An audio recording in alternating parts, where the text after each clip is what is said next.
Quando se fala em profecia bíblica, uma das primeiras coisas que vem à mente é aquela ideia, sabe, do fim do mundo. Cenas dramáticas, quase de cinema. Mas e se a história for completamente diferente do que a gente imagina? Nesta análise, vamos mergulhar nas palavras originais para decifrar o que elas realmente queriam dizer. Para desvendar esse mistério, nosso caminho vai ser o seguinte. Primeiro, a gente questiona essa ideia de fim do mundo, depois vamos atrás da primeira pista, a palavra cosmos. Em seguida, a gente pega a chave que resolve tudo, a palavra aion. Daí vamos entender o que é o fim de uma era e, no final, por que tudo isso faz tanta diferença. Então, vamos começar pelo começo, né? O mistério central. Essa interpretação popular sobre o Apocalipse é o nosso ponto de partida.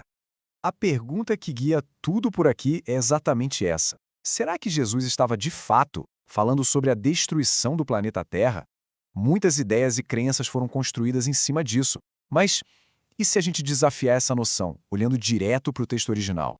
E tudo começa aqui, ó, nesse versículo específico de Mateus. É uma frase que, dependendo de como é traduzida, cria uma confusão danada e vira a base para um monte de profecias sobre o futuro.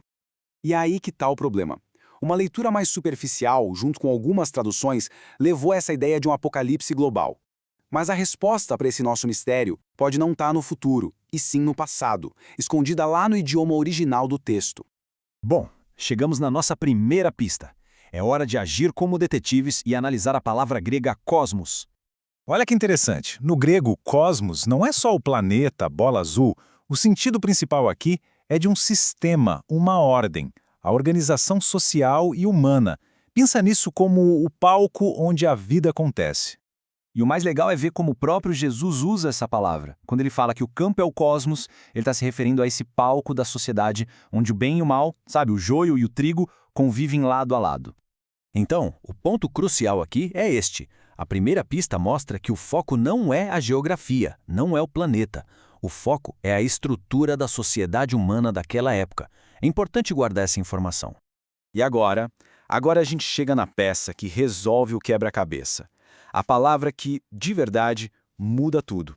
Apresento a vocês aion. Completamente diferente de cosmos, que fala de espaço, de sistema. Aion fala de tempo. É sobre uma era, um século, um período que tem começo, meio e fim. É uma palavra temporal.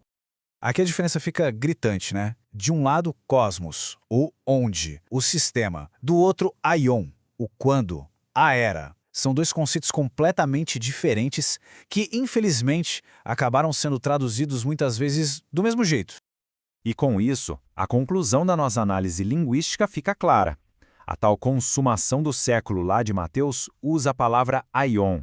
Ou seja, Jesus não estava falando do fim do cosmos, do mundo, mas sim do fim do aion, o fim de uma era.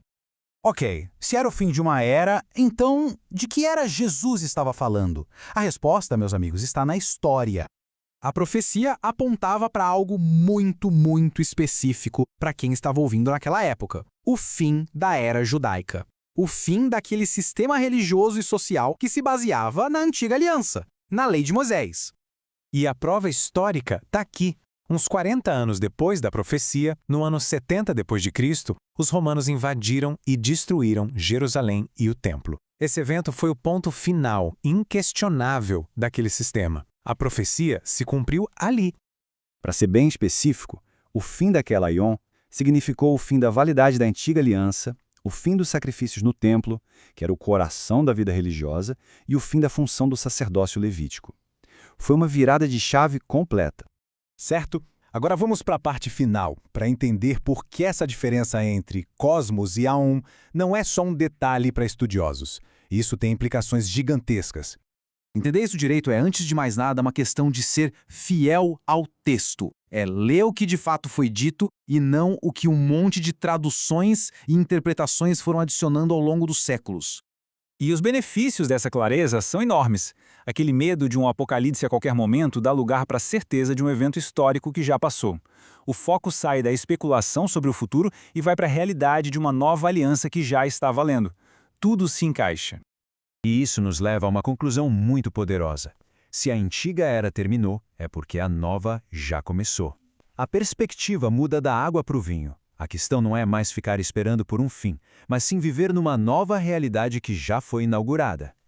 E para terminar, fica essa reflexão. Se o fim daquela era já é passado e estamos vivendo em plena nova aliança, o que isso muda na nossa vida prática, hoje? Como essa compreensão transforma nosso dia a dia? É algo para se pensar, não é mesmo?